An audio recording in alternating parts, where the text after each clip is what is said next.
My name is Mark Orlando. Thank you very much for coming today. Thanks to SANS staff and organizers. Really great talks already this morning, so I'm excited to see what comes this afternoon. But for the next 30 minutes or so, we're going to talk blue team automation. Before we do, quick introduction. I've got about 19 years of experience in security operations, SecOps, SOC. I started my career as a security analyst and worked my way up to team lead, manager, executive. I've built, run, assessed security operations teams in the federal government, DoD, managed security services, pretty much anywhere, any kind of environment there is a SOC. I've probably spent at least some time there. I'm also a SANS instructor. I teach Sec 450, Blue Team Fundamentals, and I run a blue team-oriented consulting company called Bionic. And I wanted to give this talk because I've seen a lot of automation in security operations. I've seen it done really, really well and really effectively. And I've seen it done not so effectively. So this talk is less about examples of automations and specific automations, although we are going to talk a little bit about those. It's more about a common sense kind of approach to automating and, like Seth said, deciding what to automate and where to put your time and how to invest. So we're going to talk about that. But first, let's talk about the automation imperative. So I know Steph asked how many people here work in a SOC or on a security operations team today, and I'm going to ask the same thing. Can I get you to put your hands back up if you work as part of an operations team today? Any kind of SOC? Okay, so quite a few of you. Back when I first started as a security analyst, our mantra was, get all the data you possibly can. We're going to go on a roadshow and talk about how we need more logs, all the data in the environment. We're going to collect everything. Even if we don't really need it today, we might at some point need it. We might want to look at it. Let's just get it into the SIM or whatever tool we're using, and we'll figure out what to do with it later. And I think I speak for all of us when I say that it's taken some time, but that has backfired spectacularly. Right? There's a lot of stuff to look at. Not all of it's useful, but the bottom line is a lot of data to go through. And of those who raised your hands that are working in a SOC today, let me see another show of hands for if you're able to spend, or if you currently spend 100% of your time looking at security data, doing investigations and analysis. Quick show of hands, 100% of your time. Okay, I see 2, maybe 3. Right? We're really busy. We do a lot of stuff. It's not just about the analysis. It's not just about monitoring. So if we want to scale, if we want to be more effective, more efficient, we have to automate. But wait a minute. We're kind of automating already. Right? We've got SOAR. We've got bash scripts. We've got all kinds of stuff. We're automating already. Why talk about a process? Why talk about approach? This is stuff we're already doing. This is what I see more often than not, though. And it's a quote, I felt that it was a good summary by Michael Hammer in Harvard Business Review. And I added some emphasis. Companies tend to use technology to mechanize old ways of doing business. So particularly with the advent of security orchestration, automation, and response tools, SOAR platforms, I see automation of kind of older, inefficient workflows. So teams get this shiny new automation platform. They say, great, I'm going to take all the playbooks that I currently have today, all the tasks that I step through, and I'm just going to shove them into the SOAR platform and automate that, right? Without giving much thought to what kind of value, what kind of improvements those automated workflows are bringing to the SOC. So we have to address that. And the bottom line there is that not all automation is equal. Not all improvements are equal. So we're going to spend a little bit of time talking about the value that improving security operations brings and how we can use that value to kind of compare different initiatives, prioritize certain things. Right? Not all automation is equal. Automation doesn't necessarily equal improvement. Okay? We don't want to automate something to death or improve something to death. And automations, and for that matter, improvements, have different functions. Some are going to reduce risk, drive up our quality of what we're doing. Others are going to reduce variance, but not really add a lot of value. okay? Just allow us to be more consistent. There have been many times when I'm working in a SOC or running a SOC when we sit down for our daily stand-up or for a weekly status review or check-in, and my analyst or engineer says, hey, I wrote this awesome script. Right? It does all kinds of like data decoding. If I've got base 64, I can toss it in there. It churns through. It kind of kicks out the resulting data that's unencoded. It only took me like 80 hours. Okay. So how many of you have run projects where you have, I'm sure it's not any of us in this room, but know somebody who has burned hours and hours and hours doing something where maybe there is something that already exists that does that thing, or maybe it's not really adding a lot of value? Quick show of hands. Who knows somebody who has done that? Not anyone, right? So how do we avoid over-re-engineering or spending our time unwisely? Okay. Now, this is not micro-automation, right? I'm not talking about things like auto form fillers or browser plugins or scripts maybe that you're running on your desktop to automate certain functions that you do repetitively every day. Those are great, and I highly recommend those. Those of you who are taking Sec 450 with John Hubbard this week, you're going to talk a little bit about those kinds of micro-automations and process improvements on the client level. And those are fantastic, and you don't need some big process or repeatable approach to execute those things. Okay, but what we're going to talk about today are more of the sustained, longer-term, kind of bigger initiatives, more systemic improvements, things that we want to automate that apply to the workflow for the entire team, right? That's really what we're talking about, and I think that does require some kind of repeatable process. And this is the approach that I really like. And what we want to do here is strike a balance between full-on app dev, right, which we don't really want to do in the SOC. We're not a software development shop. We're defenders. Right? So we don't want to go full bore on application development, system design kind of discipline. But at the same time, we don't want people just going off and kind of willy-nilly, this is what I think we should automate, so this is where I'm going to spend my time. We want to end up somewhere in the middle. So what we've ended up with, or what I've ended up with, is this kind of 5-step framework to breaking down and prioritizing automation. And it goes like this. Step 1, identify the opportunity. Kind of a no-brainer, right? Identify the opportunity for improvement or automation. Break that opportunity down into various subtasks. Think about the return on investment, right, or the return on improvement. Think about the type of automation, selecting the right kind of automation that you want to apply to solve that particular problem, and then evaluate the intended impact or the anticipated impact to your operation. Pretty straightforward, right?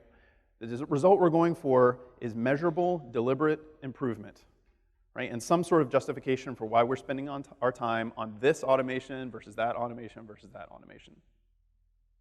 So let's talk about some of these steps in more detail. I have some really bad news for everyone in this room. We're going to have to talk to some people, right? We're going to have to talk to some users, maybe. Fortunately, in this case, our users are probably our fellow operators. Because if the analysts don't have buy-in to the improvements that you want to make, the automation that you want to write, guess what? You're going to have a really awesome self-licking ice cream cone. It's not really going to be doing much for your operation. So make sure that you're collecting requirements, you're focusing on true pain points for your analysts and solving their problems. Step 2, it's kind of basic project management 101 type stuff. Deconstruct the task into individual subtasks. And as you do that, ask yourself some questions. First off, is this a repetitive kind of task? Right? If X happens, I'm always going to do Y. Or is it variable? Does the set of tasks change depending on the circumstance, depending on whatever initiates that task? Right? Does that workflow shift and change? Or is it just come to the same thing over and over?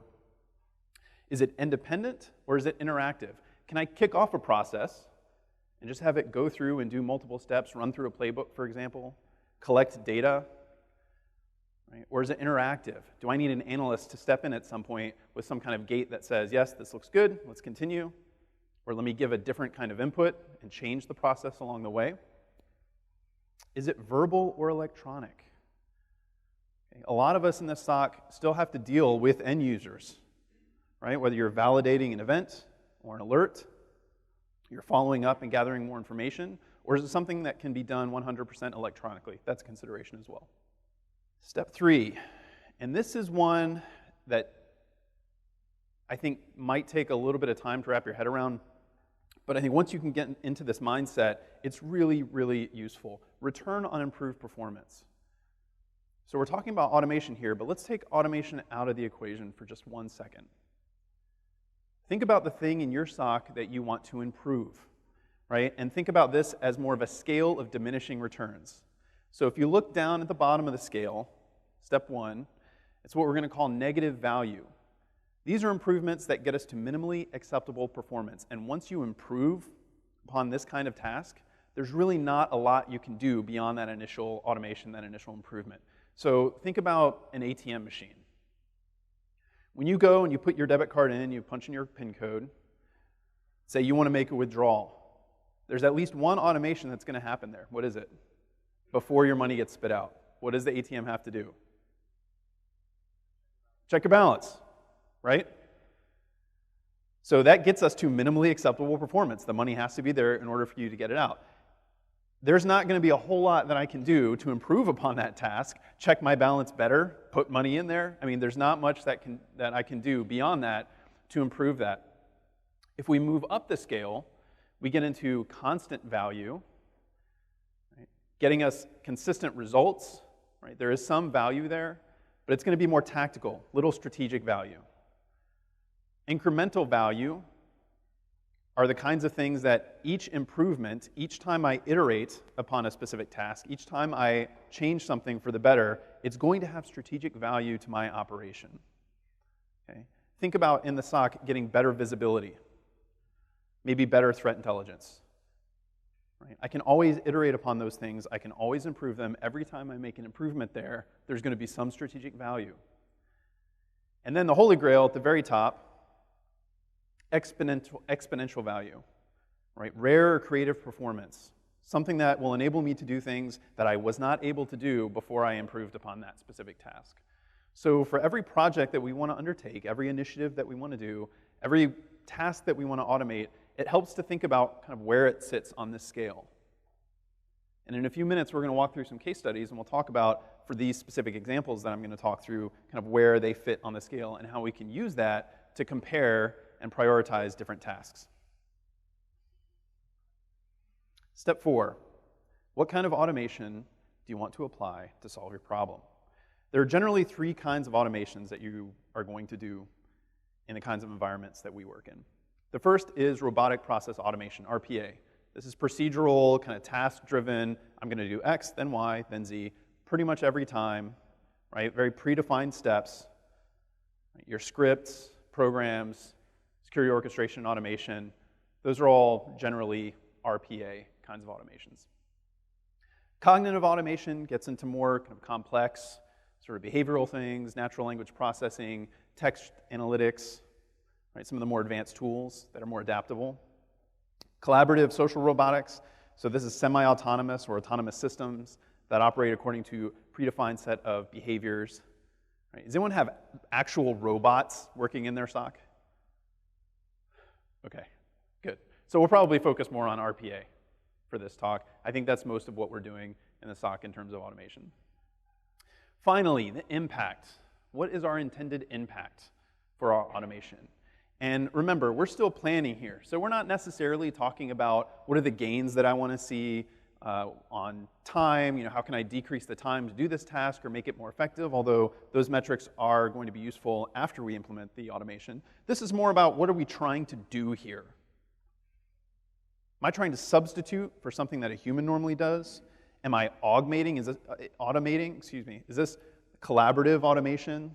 Augments what a human does? Or am I creating something entirely new, some value-added work, giving cycles back to my analyst team so they can do things that they were previously unable to do without the automation? Where do we land here on this scale? So that's the high-level process.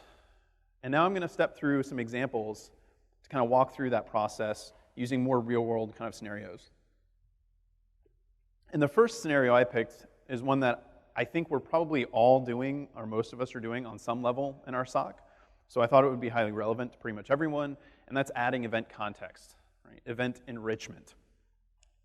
So things like correlation rules, going out and grabbing different bits of data from various data sources. Maybe you're doing this today in your sim. Maybe you're doing it with a SOAR tool. But adding different data points to an event, to an alert, to an initial data point to enable you to make better, more informed decisions about the disposition of that event, what to do next. So that's the opportunity. Step 2, remember we want to deconstruct the task. Now, your mileage may vary. Maybe this is not how you would break down the task, right? But for the purposes of this case study, subtasks, right? We might want to get information about that device, right? If you have an asset management system or an asset inventory, which of course we all do, and I'm sure it's 100% up to date, you're just going to go get the device owner, the function, location, right? Pull that information in. What type of subtask is that? It's repetitive. I'm just going to go query an API for my asset management system. It's independent. I don't need to get interactive for that. And it's electronic. I don't need to go, hopefully, go ask somebody about what this device is or what it does. It's strictly programmatic. Same thing for user identity. If I want to query some other repository to get information about that user, their role, right? The goal there is to determine maybe their likely intent. Same kind of thing, repetitive, independent, electronic, assuming you have programmatic access to wherever that identity data resides. Right? I need to pull incident history. Maybe pull threat data out of a threat intelligence platform or other repository. Okay, forensic data. Last one, which is kind of cut off a little bit on the bottom, user input. I really like this one because not only is it kind of different for the purposes of our example here, it's not always repetitive or independent or electronic, right? How many of us in a given investigation have to actually go out and talk to users? Right? Some of us, right? It tends to be part of it when you're trying to validate, hey, what were you trying to do here? Did you know this was against policy, et cetera, et cetera. I read a really interesting case study. I think it was by the Slack security team, where for every security event that's triggered by the user, where they're using escalated privileges or running a command maybe they're not supposed to run or that looks suspicious, they're given a prompt. There's a bot in Slack, unsurprisingly. It says, hey, did you run this and why? And the user has the opportunity to provide their input. Yes, I'm a system administrator. I was running this command as part of a software update. So that gets appended to the event. When it's presented to the security team, now it says, okay, well, the user triggered this, and they're an administrator, and they were running an upgrade, and that all checks out. So good, close case, move on. I thought that was a really interesting case study. Haven't seen a lot of automation there. Okay, but that's an example of a variable kind of interactive sort of task that might be part of your alert enrichment. Return on improved performance. Now, I know my cool arrow diagram was so visually impressive, and the design work I did there was so cool that it's probably burned into your memory, and you all remember that arrow diagram with return on improved performance. But in case you didn't, remember we had negative value, minimally acceptable performance, going all the way up to exponential value. Right? It's a game changer. Enriching events, adding context alerts, gets us somewhere between constant and incremental value, in my opinion.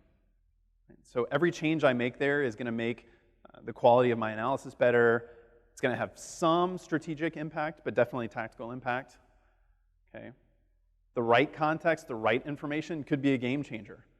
That user input, appending that kind of data to an event and letting me close it out without having to go talk to a user, okay, that maybe gets us more to exponential value. Bottom line, it's very useful, very worthwhile pursuit. In the interest of making this more real world, here's an example of implementing something like this. In this case, it's CyberSponse. There was a managed services team that I was running where we were running CyberSponse as a security orchestration automation tool. We created this event view, added these tabs for related alerts, incidents, other data.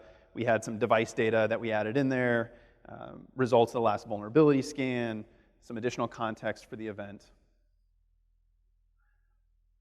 In this case, we're talking about RPA, robotic process automation. Replaces tasks a human would do manually.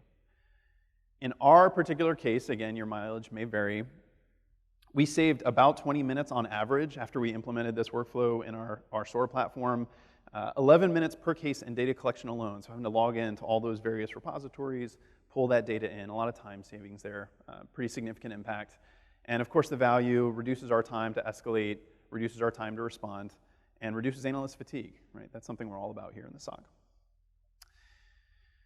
Okay, let's get a little bit more to a fringe case that maybe not all of us are doing today. Threat monitoring via social media. Is anyone doing threat intelligence gathering or monitoring using social media as a source? A couple of you? Some of you?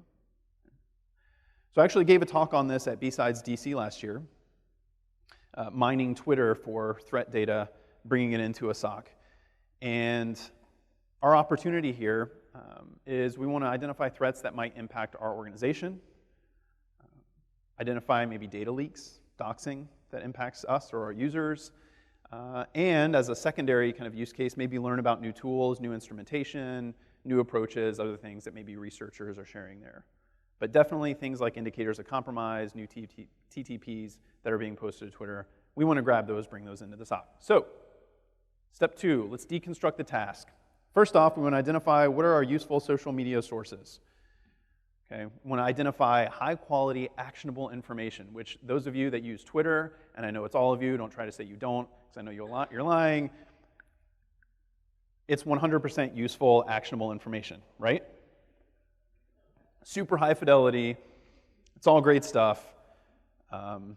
No, it's a dumpster fire. It's awful. We want to dig through that dumpster fire and pull out the very useful, actionable piece of information, right? That's a very variable, kind of interactive slog through lots of different kinds of information. We want to get that data out of the social media platform, get it into a format where it's accessible to our tools. Right? We want to filter out all the noise if there are remaining false positives. We want to get that stuff out of there. We want to form some kind of baseline within that data set to make sure it's consistently high quality, consistently actionable, and then we want to process it and store it. So let's say we're talking IOC data, we want to parse that stuff out, we want to get it into our threat intelligence platform or whatever we're using to store and curate threat intelligence data, and we want to use that, getting back to our first case study, to enrich alerts, enrich data, make that data higher quality and more actionable, right? What is our return on improved performance here? So improving this task of going out to social media and getting threat data, getting useful information for our SOC. Okay, now I don't know about you, but I have found social media, even in a SOC environment, to be a massive time suck. You could spend all day going through, digging through different posts and threads, discussions, right? But if you can automate this process, okay, you're going to get consistent, higher quality results in your analysis. It's new data that's coming in that's going to be actionable for you. Mostly constant value, because we're talking more about tactical, kind of daily improvements, maybe not necessarily strategic improvements. Once you dial it in, it's a very useful additional data source. This is just more, incidentally, this is some of the stuff that, some of the statistics that we culled in our effort to mine social media, specifically Twitter, for threat intelligence data. Incidentally, this is a Python script. It's available on the Bionic GitHub. But we found, of course, there are certain handles, certain hashtags, certain FQDNs that prove to be more useful, more reliable, consistently than others in terms of mining for threat data. So we found it to be a very useful data source, provided you could get at the good data in a reliable, repeatable way. So again, this type of automation happened to be RPA, again, automates or augments things that a human would do manually otherwise. It helped us with situational awareness. Beyond that, kind of hard to quantify the impact. You could potentially measure the impact of something like this by looking at increases in true positives, right? New discoveries based on IOCs, other data that you might get from social media. And then bottom line, it's an additional intelligence source, right? Which is always useful, assuming that it's relevant, that it's actionable. It's a good source of really timely information. Now here's a question based on our 2 case studies. We've gone through, we've kind of broken them down into their various subtasks. We've talked about the return on improvement for these tasks, investigating and enriching alerts and pulling threat data from social media. Where would you focus first? If you only had a certain amount of time, certain amount of resources, what would you do first? Alerts, right? That's an easy one, come on. We know we can get strategic value by focusing on alert enrichment, right? We can do things that we weren't able to do before. Not only gets us to that minimal acceptable level of service, right, but it helps us do things faster, more effectively, more reliably. So we're higher on that return on improvement scale. So naturally, we would want to focus on alert context first, given the choice between the two and only a certain amount of time and resources, which I think are constraints that we all share. Risks and opportunities in automation. So no matter what your automation use cases are, you have to think about staff, training, how it will be used, how those scripts, programs, tools are going to be used in daily life. Right? Automation isn't a product. It is a process. It's a capability. It's an approach. So understanding that, do your analysts know how to operate within an environment where a lot of what they're doing is automated? A lot of things might be operating behind the scenes. Is there any transparency into that? If they're running a script, for example, to go pull data from various data sources, do they understand what's happening behind the scenes? And are they able to kind of manage and monitor that if they get results maybe that they don't anticipate, right? Or they perceive maybe an improvement that they can make in that process? This second one is one that I see quite often, configuration management. So just keep in mind that whatever you're using for your automation, whether they're playbook constructs in a SOAR platform or scripts, programs, custom apps that you've written, those are all configuration items, right? So we want to track those as configuration items. That kind of leads into the last one, which is supportability. Does anyone have that script in their SOC that somebody wrote like 5 years ago and then left, and it just works and it works really well, but no one really understands exactly how, so we just don't touch it and don't talk about it, we just use it? Does anyone have one of those?